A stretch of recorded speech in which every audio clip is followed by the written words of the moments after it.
Olá, meu nome é Leandro Reis Tavares, eu sou vice-presidente médico da Rede DOR São Luís, que é a maior rede de cuidados integrados do Brasil.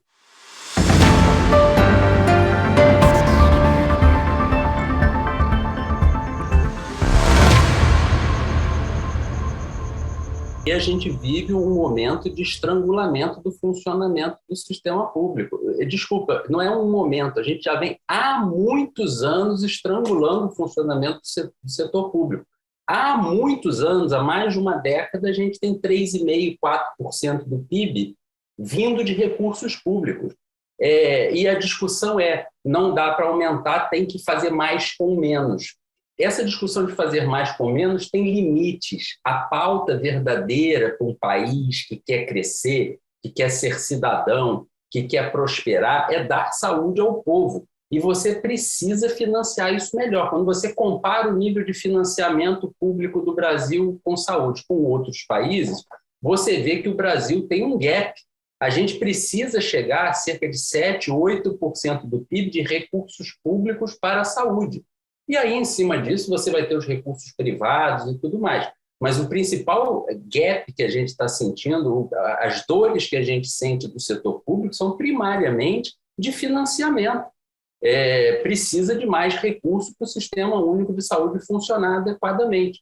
E isso é bom para o país inteiro. E isso não antagoniza a existência de um setor privado. O setor privado pode continuar existindo, entregando o seu valor, mas você gera uma população muito menos pressionada e uma população com um parque assistencial muito mais adequado. Nos últimos anos, a gente veio numa discussão de que era quase que o sistema público não precisasse de hospitais, porque o atendimento extra-hospitalar ia resolver tudo. Na hora que chega uma pandemia, como chegou a da Covid, foram os hospitais que precisaram acudir a população, e quando os hospitais públicos não tiveram condição, foi um momento de choque do setor, foi um momento de crise do setor, né? Nós, da rede, levantamos de capital próprio 300 milhões de reais de capital privado, não incentivado, investido junto a todos os poderes públicos dos estados onde atuamos e em estados que não atuamos, para criar leitos novos para pacientes SUS serem atendidos gratuitamente. Criamos mais de 1.200 leitos novos durante a pandemia, com esses 300 milhões e mais 100 milhões que nós captamos em outras empresas do setor privado. No total, 400 milhões até hoje, nesses 2 anos. Mais de 1.200 leitos novos para atender pacientes do SUS. Em muitos lugares, esses leitos foram a diferença entre a vida e a morte. Quando nós colocamos em funcionamento, em 20 dias, 400 leitos no Rio de Janeiro, haviam mais de 1.500 pessoas na fila por um leito de terapia intensiva na cidade do Rio de Janeiro. E esses leitos foram o que fizeram a diferença na cidade do Rio de Janeiro. A gente tem um sistema único de saúde no Brasil que é uma evolução civilizatória. Muitos países buscam ter um sistema universal de assistência e nós temos isso na lei. O que falta para esse sistema universal é financiamento. Todas as outras discussões, elas são secundárias. Quem achar que o Sistema Único de Saúde pode ser financiado com 3,5% do produto interno bruto do país, que é hoje o que se gasta por ano, não entende realmente as necessidades de um povo como o brasileiro, que está envelhecendo e a carga de doenças está aumentando, porque além de envelhecer, ele está com doenças crônicas, como diabetes, hipertensão e tudo mais. Então, o primeiro passo é recompor o financiamento do Sistema Único de Saúde, porque a 3,5% do PIB a gente não vai chegar em lugar nenhum. E o SUS tem lugares de excelência inclusive para atender a camada mais pobre da sociedade. O ICESP, em São Paulo, é uma joia, é um brinco, é um primor técnico e é um primor, inclusive, de estrutura física.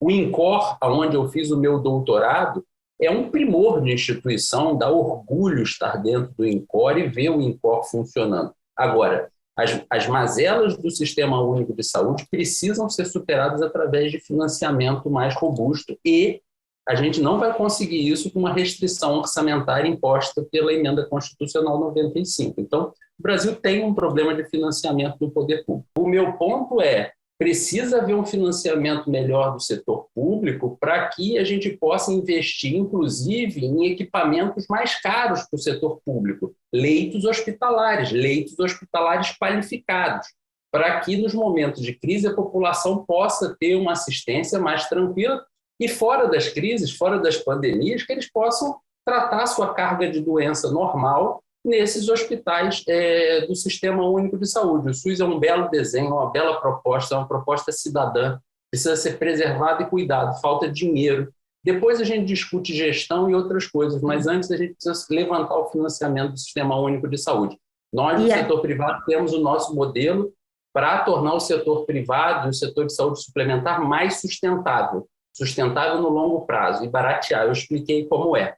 E funciona. Tanto que a gente tem hospitais em várias periferias do Brasil. Eu tenho um Hospital Central Leste, que fica na região de Guaianazes, aí em São Paulo, que você conhece. É uma região de classe média baixa. E nós atendemos aquela população muito bem e com um nível técnico de excelência, com eficiência operacional muito grande, graças a esse modelo que a gente dissemina essa corrente do bem aqui dentro. Eu acho que o problema já vem de mais tempo e eu acho que não é só uma questão de vontade política. Acho que o mundo está muito confuso.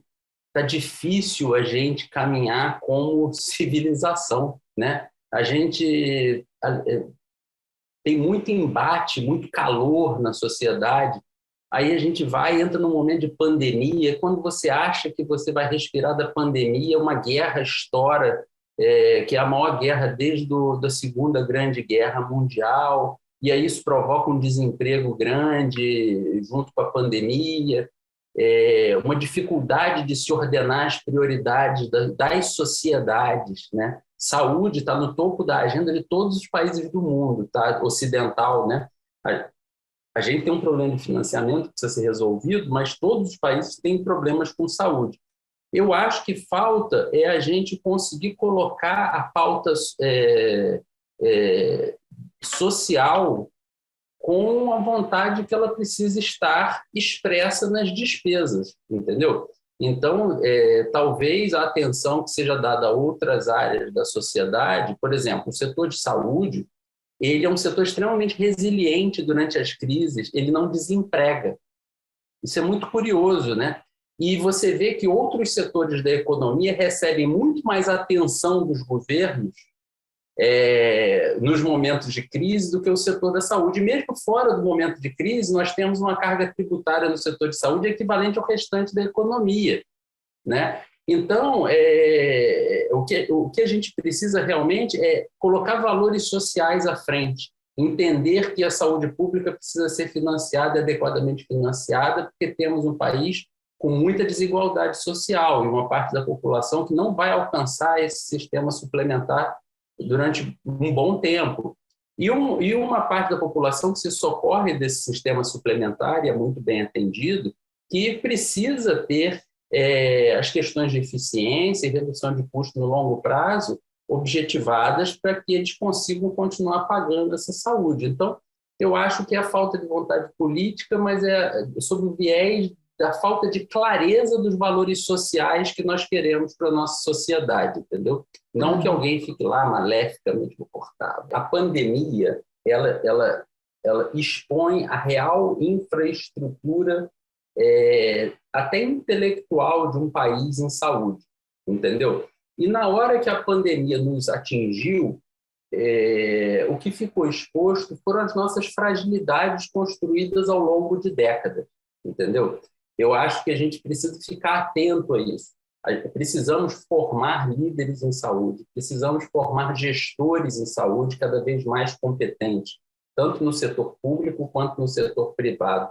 Precisamos entender a real pauta de necessidade da população em termos de saúde, porque, por vezes, também, a discussão de saúde fica num campo intelectual e etéreo, que não alcança as dores das pessoas que estão lá nas filas das emergências, que não conseguem consertar a sua perna que quebrou, que não conseguem fazer a sua cirurgia de catarata, porque o debate, às vezes, fica no plano intelectual. nós precisamos ouvir as pessoas, nós precisamos entender o que as pessoas querem. É isso que nós buscamos fazer no setor privado. Nós somos muito guiados pelo que os nossos pacientes nos dizem. Nós mantemos uma atenção enorme aos pacientes, nós mantemos ouvidorias atentas, pesquisas sistemáticas, abordamos todos os pacientes que nos procuram para avaliar o que eles estão pensando, quais as necessidades dele, e nos conectamos no campo da pesquisa e da inovação com instituições lá de fora para que a gente possa estar atento para onde as melhores soluções em saúde estão indo, né? Por exemplo, durante a pandemia, no início da pandemia, nós nos conectamos com um conjunto de hospitais do norte da Itália que já estavam sofrendo muito com a pandemia. Foi fundamental aquele momento. Foi assim, sem palavras o valor do que aquelas conversas trouxeram para a gente. A gente viu que a gente precisava se preparar de uma forma que a gente não estava ainda sendo capaz de enxergar. Nós não podíamos usar os nossos históricos de compra, nós não podíamos usar os nossos números históricos, nossas ocupações históricas, nosso perfil de paciente. O que nós fizemos foi, nós modulamos hospitais baseados na realidade do norte da Itália. Foi por isso que os nossos hospitais passaram pela pandemia sem nunca precisar fechar uma emergência, muito pelo contrário, em todos os momentos que precisamos, nós expandimos nossas emergências. Todas as nossas emergências ficaram com fluxos apartados, ou seja, tinha um fluxo gripal separado do fluxo da emergência geral. Nossos equipamentos diagnósticos dentro dos hospitais ficaram separados, ou seja, tinham equipamentos dedicados para o paciente COVID, dedicados para o paciente não COVID. Todo o treinamento dos nossos recursos humanos, do nosso pessoal, dos nossos funcionários, foi feito baseado no que eles estavam vivendo lá. Eles falaram para a gente, você sabe onde as pessoas se contaminam? Na hora de tirar o equipamento de proteção individual. As pessoas estão cansadas, desatentas e elas se contaminam naquele momento. Então, foi muito rico, eu sou muito grato a esse grupo de médicos e de hospitais que nos abriu os olhos. Para você ter uma ideia, nós precisamos quintuplicar o volume praticamente de pacientes ventilados na nossa terapia intensiva para poder fazer frente. Precisamos comprar equipamentos, mas tudo foi possível graças a gente olhar para fora para ver aonde a medicina está indo e quais são as necessidades das pessoas. Nós precisamos estar conectados às necessidades das pessoas, quer no público, quer no privado. Nós abrimos 1.200 leitos do SUS novos para pacientes COVID. Mas desses leitos, a metade deles são leitos definitivos, são leitos que não fecharam com a passagem da pandemia. E dos outros 600 leitos, nós pegamos equipamentos e insumos, conversamos com os parceiros que nos ajudaram a fazer a aquisição e nós transferimos para equipamentos hospitalares públicos também para que esses hospitais continuem gerando bem para pacientes do SUS. Então, eu concordo com você que tem espaço para parceria, eu concordo que falta no Brasil a construção formal aonde essa parceria pode se dar sem que ela seja questionada, sem que fique parecendo uma simples doação. Tem o seu valor, tem o seu espaço, mas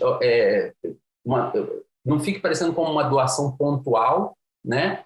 Falta esse espaço formal, né?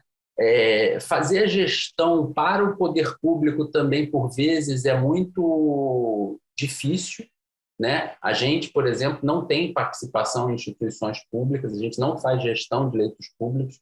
Quando a gente assume algum compromisso, a gente faz gratuitamente com dinheiro privado, não incentivado, porque a gente tem uma preocupação muito grande e a gente reconhece que hoje muitos gestores públicos cometem equívocos, e o MP pega, a polícia pega e tudo mais, mas a vida dos gestores públicos sérios também não é fácil, porque eu vi muito gestor público, por exemplo, sendo questionado por que ele estava comprando máscara e luva a 5 vezes o valor normal, quanto no mundo inteiro, o mundo inteiro comprou a 5 vezes o valor normal, porque não tinha máscara e luva.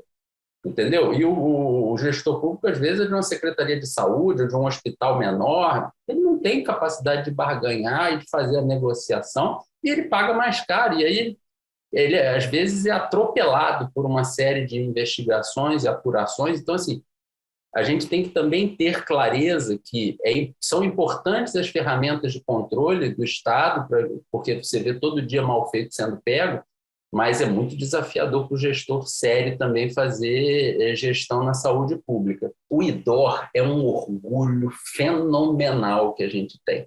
Eu não tenho mérito nenhum no IDOR, nenhum. O mérito do IDOR é do corpo gerencial, dos pesquisadores do IDOR, mas eu tenho um orgulho fantástico de saber que o IDOR faz parte da rede IDOR. Porque o IDOR ele já fez diferença na vida da população brasileira em inúmeros momentos cruciais. Como ele é um setor, ele é uma área totalmente financiada pelo setor privado, ele é muito leve e muito ágil para enfrentar os assuntos em voga da sociedade. Então, apesar dele ter todas as suas linhas de pesquisa normais e básicas, radiologia, neuroradiologia, neurologia, demência, cardiologia, oncologia, tudo isso anda lá dentro normalmente. Quando a gente se depara com um desafio da sociedade, a gente tem velocidade para olhar esse desafio. Então, quando a gente teve a epidemia de Zika, as pesquisas do IDOR foram fundamentais para a gente entender a fisiopatologia da doença. A microencefalia e aquela capa da Radiology que mostra um bebê com microencefalia é fruto de uma pesquisa do IDOR. O IDOR ele tem um conjunto de pesquisas com minicérebros que são testados para a utilização de medicamentos e situações ambientais que o IDOR desenvolveu isso. Agora, na Covid, graças a Deus, nós tivemos instituições públicas que foram responsáveis por essa ou por aquela vacina. Então, o Butantan entregou a Coronavac, a Fiocruz entregou a AstraZeneca, mas nós participamos no IDOR de testes com Coronavac, com AstraZeneca, com Pfizer e com outras vacinas. Nós fomos a maior plataforma de multitestagem de diferentes vacinas. Quando a pandemia começou, havia um questionamento muito severo sobre um medicamento para pressão arterial. Em poucos meses, em 4 meses, nós conseguimos colocar 10.000 pacientes nessa pesquisa e nós mostramos que esse medicamento não piorava a evolução do paciente com Covid. E isso foi muito importante porque as pessoas estavam abandonando seus tratamentos para hipertensão ou mudando seus tratamentos para hipertensão. Então, assim, o IDOR ele tem um valor social para o Brasil gigantesco. E ele vai só crescer esse valor social. A gente tinha previsto para investir no IDOR, como rede IDOR, 500 milhões de reais nos próximos 10 anos. A família MOL, quando viu isso, resolveu aportar um valor semelhante. Então, o IDOR ele tem um orçamento de 1 bilhão de reais, no mínimo, nos próximos 10 anos, fora os fundos de financiamento de pesquisa específicos que o setor tem, e a gente vai seguir pesquisando, trazendo inovação para a população brasileira e, ao mesmo tempo, fazendo educação, formação de pessoas, focando nas faculdades, nos cursos de especialização, nos treinamentos específicos. A Rede IDOR, esse ano, a gente já está com 68 hospitais, atuamos em 11 estados da federação e mais o Distrito Federal. Nós temos a maior rede de hospitais do país, mas nós também temos a maior oncologia integrada do país, uma rede de diagnóstico muito grande no Brasil. Nós temos uma grande corretora do setor da saúde. Então, é uma empresa muito grande, muito complexa, com uma área de atuação praticamente nacional. Para os próximos 5 anos, nós temos planos de investir 17 bilhões de reais no Brasil. Se você somar toda a construção de novos hospitais, a expansão de novos hospitais, a reforma de novos hospitais, investimentos em inovação e equipamento, dá esse valor. São 43 grandes obras. Significa que a gente está tirando o hospital do zero e expandindo relevantemente. Nós temos como exemplo aí em São Paulo o Hospital de Campinas, que a gente está avançado nesse hospital, mas também temos um outro exemplo que é um investimento de 1,5 bilhão de reais nos próximos anos dentro da cidade de São Paulo, no complexo ali do Itaim, aonde originalmente era a maternidade São Luís Itaim. Ali naquele lugar nós estamos dando vida a um complexo de mais de 700 leitos, onde a maternidade está indo para um novo endereço, uma nova maternidade, que é uma grande entrega para São Paulo, que vai ficar pronto daqui a alguns meses. Mas ali também saíram mais de 300 leitos para o hospital de altíssima complexidade, cirurgia ultra complexa, transplante, cirurgias difíceis, aparelhos e tecnologias que nós não temos no Brasil, se instalarão ali e o complexo todo terá mais de 700 leitos e consumirá mais de R$ 1,5 bilhão. Mas nós temos investimentos em todos os estados onde estamos atuando e pretendemos ainda ampliar mais a nossa atuação no Brasil. Nós temos compromisso com o nosso país, compromisso de longo prazo. Aqui ficaremos e aqui nos expandiremos para entregar a melhor medicina nas áreas onde atuamos.